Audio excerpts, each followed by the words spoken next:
This is the end of section 1 from the Eschatology chapter 3. Going to the section 2.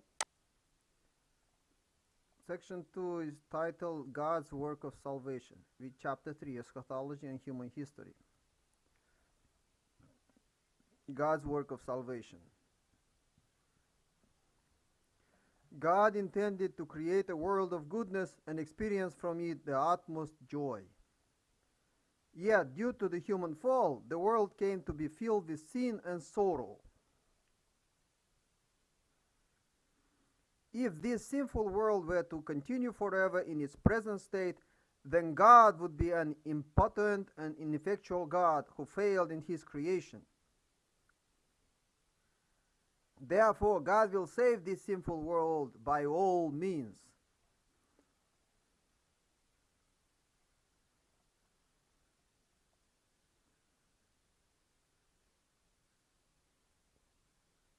To save a sick person is to restore him to the condition of health he had before the illness.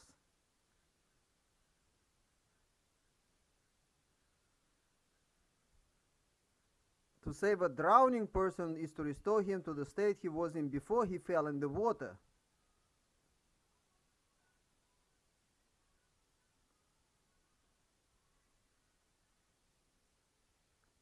Likewise, to save a person suffering under the yoke of sin means to restore him to his original sinless state.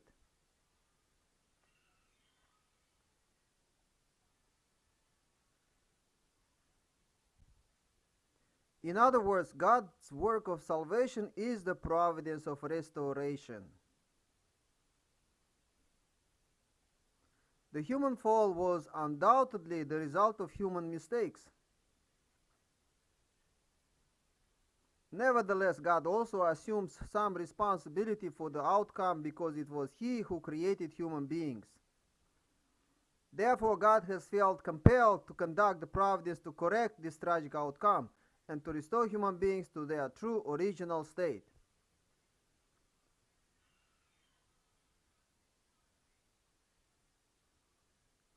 Because God, the eternal subject partner, wanted to share eternal joy with human beings as his object partners, he created us to live eternally. Having endowed human beings with an eternal nature, God could not, by the laws of the principle, simply annihilate them just because they fell. Therefore, God intends to save fallen people and restore them to the original state in which He initially created them. God declared through Isaiah, "I have spoken and I will bring it to pass. I have purposed and I will do it." Isaiah chapter 46, verse 11. Ever since the fall of the first human ancestors frustrated God's will, the primary goal of the providence of restoration has been nothing less than to rebuild the kingdom of heaven on earth.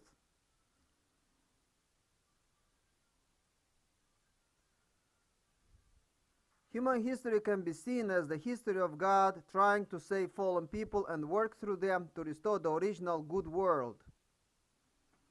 Let us examine in various ways the idea that human history is the history of the providence of restoration. First, through the evolution of cultural development, many religions have left their mark on history. Among them, the religions with the greatest influence formed cultural spheres. With the flow of history, lesser cultural spheres were absorbed by or merged into the more advanced spheres. Ultimately, four great cultural spheres have survived to the present day: the East Asian, the Hindu, the Islamic, and the Christian spheres. The current trend has these four spheres, forming one global cultural sphere led by the Christian ethos. This demonstrates that the essence of human history has been the restoration of one united world.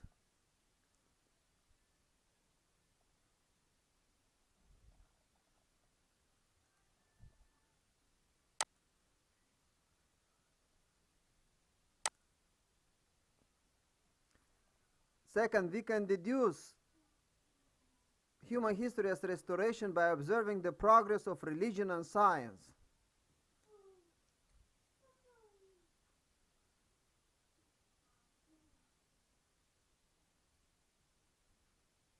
Although they have been working independently with little connection to each other, religion and science inevitably must converge.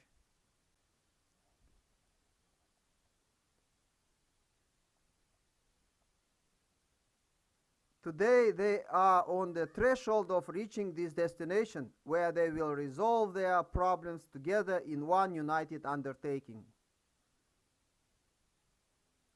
This trend shows the course to restore the world to its original state, where the highest level of spiritual knowledge naturally stimulates a corresponding degree of knowledge of the material world. Third, by examining trends in the history of conflict, we can understand that human history is the history of the providence of restoration.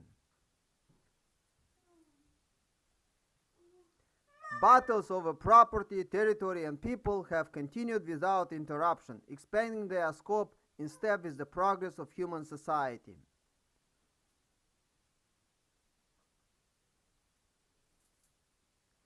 The scale of these struggles has broadened from the family level to the levels of tribe, society, nation, and world, where the democratic world and communist world confront each other in a final conflict.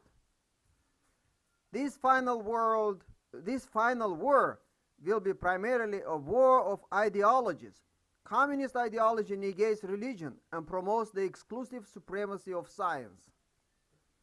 The new truth, which can reconcile religion and science, will also bring the unification of the communist and democratic worlds. In these last days of human history, heavenly law has descended upon the earth in the name of democracy. It will bring an end to people seizing property, land, and people. First, let us investigate the history of the providence of restoration from the words of the Bible. The purpose of human history lies in the restoration of the Garden of Eden, with the tree of life standing at its center, in Genesis chapter 2, verse 9. Because the first human ancestors fell, the way to the tree of life was blocked. In Genesis chapter 3, verse 24, when God put a cherubim with a flaming sword to guard the way to the tree of life. At the end of history, the hope of fallen people will be to enter the restored Garden of Eden and approach the long-lost tree of life. In Revelation chapter 22, verses 13 to 14, I am the Alpha and the Omega, the first and the last, the beginning and the end.